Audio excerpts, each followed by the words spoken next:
ألم يروا كم أهلكنا قبلهم من القرون أنهم إليهم لا يرجعون وإن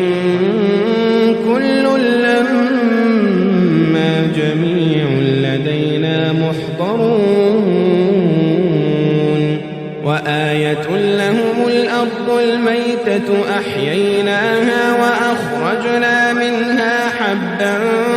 فمنه يأكلون وجعلنا فيها جنات من نخيل وأعناب وفجرنا فيها من العيون ليأكلوا من ثمره وما عملته أيديهم أفلا يشكرون